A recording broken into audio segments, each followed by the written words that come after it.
အားလုံးမင်္ဂလာပါ KT Learning Academy ကနေပြီးတော့ကြိုဆိုပါရစေကျွန်တော်ဒီနေ့မှာတော့ Undo Grammar မှာပါတဲ့ REL ဆိုတဲ့ grammar လေးနဲ့ပတ်သက်ပြီးတော့ပြပြပေးသွားမှာဖြစ်ပါတယ်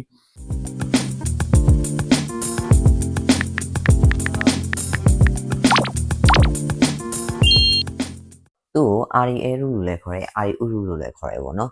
ခန်းကြီးကတော့အတူတူပဲပေါ့နော်Okay REL တို့ REU တို့သူ့ရဲ့အဓိပ္ပာယ်လေးကကြတော့ဖြစ်နိုင်ခြေရှိရဲဆိုတဲ့အဓိပ္ပာယ်လေးဖြစ်ပါတယ်ခါနိုးဆဲက R လို့ပေါ့နော်ဖြစ်နိုင်ခြေရှိတယ်သူ့ရဲ့ရှေ့မှာဘာတွေလိုက်မလဲဆိုလို့ရှိရင် verb must ဆိုလို့ရှိရင် must ကိုဖြုတ်ပြီးတော့နောက်က REL တို့ REU တို့ verb must ကို must ကိုဖြုတ် REL နိုင် R ဟာစုကနိုင်ဖြစ်နိုင်ခြေရှိတယ်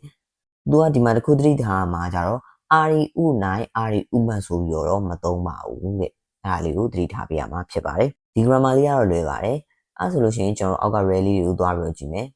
一番そんなことはあり得るဒီလိုကိစ္စမျိုးကဖြစ်နိုင်တယ်ဥမာဝါတရားဘောကတခုပြောရဲဟဲ့ဒီဟာဒီလိုဖြစ်တော့ तू ကတော့ဒီလိုဖြစ်ဒီလိုကိစ္စမျိုးကဖြစ်နိုင်အဲ့လိုကိစ္စမျိုးကဖြစ်နိုင်တယ်ရှိရဖြစ်နိုင်တယ်အဲ့လိုမျိုးလေးပြောလိုက်တဲ့ဥစ္စာလေးဖြစ်ပါတယ်2番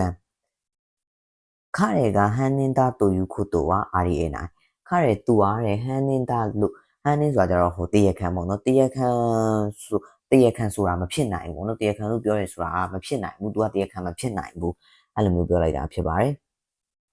3番炭鉱によっては試合が中止になりあり得ますသူကတန်းကိုမိုးဝတ်တာပေါ်မူတည်ပြီးတော့ရှားပြိုင်ပွဲရရက်နိုင်ခြေရှိတယ်ရက်သွားလိမ့်မယ်ဝန်းကျင်နိုင်ခြေရှိတယ်မိုးလေဝသပေါ်မူတည်ပြီးတော့ရုံးမှဒေါနာနင်းကန်တဲ့မိုးမချီကားကြီးဝအာရီရဲတို့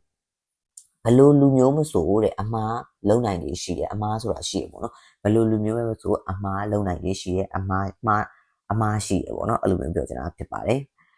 ဒီ grammar လေးကတော့အရင်လွယ်တယ်ပေါ့နော်